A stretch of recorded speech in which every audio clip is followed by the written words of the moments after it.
All right, Bill, tell me what's going on here now. So I took picoscopes of this client named Annette Chance in Iowa. She's in Des Moines, Iowa area. And so this was my initial readings. Okay. Okay, all filters were off. Okay. And then now she has a static. Okay, there's a static. So that's a static over here right now. Yeah. That's a static now. And then you turn the static off and the readings got better. So these are the transients and the direct electricity on riding on that line? Yeah. Okay, so here she is thinking that everything's getting better, but it actually makes it worse. So this is the V2X installed. Okay. The static is off. Okay. And we added the V2X.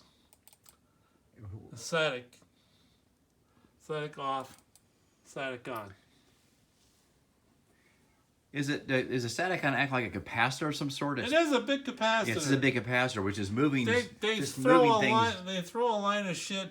Well, it's not just capacitor. It's got rectifiers. Well, of course, because it's an electrolytic capacitor, and electrolytic capacitors have one polarity, so it's got to have 4 electrolytic capacitors in it, so that the 60 cycle waveform for each phase, as it goes from positive to negative,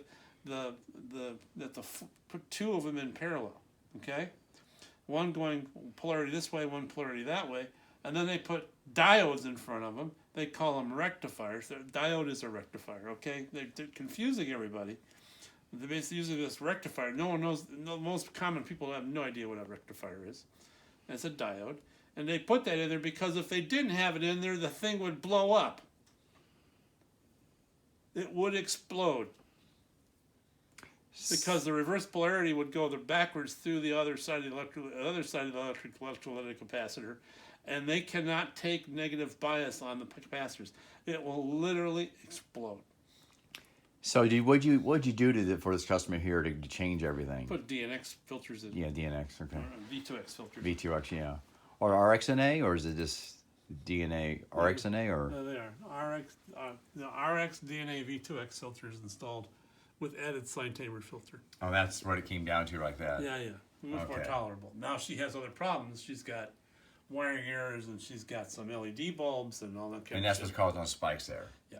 Okay. Yeah, I see a lot of spikes with your. She had dimmer switches. Dimmer switches. I mean, so yeah, I see that the most. That's the most. A dimmer switch never turns off. Even when it's off. It doesn't turn off. So right. So when you turn the switch off, it's still on. Yep. Because it's actually always chopping that wave up. Yep. Okay.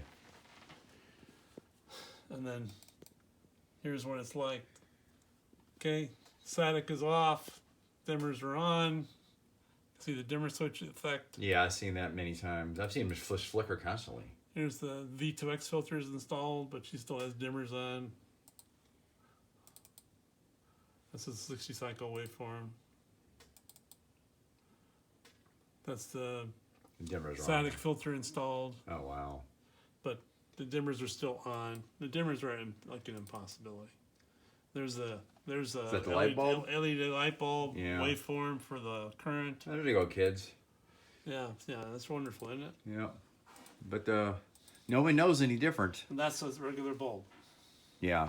Sinusoidal, it's all consistent, and the current follows the voltage. It's totally normal. Yeah, I was at 2 scientists' house, and they just couldn't believe they just installed all new LEDs in place. They screwed up. And she came down with lupus since they came in. Now, obviously, you can't say it's the only contributing factor, but it was. Did happen once you put those in. Then I did the test, and he just couldn't believe it. Yeah, I'm not surprised.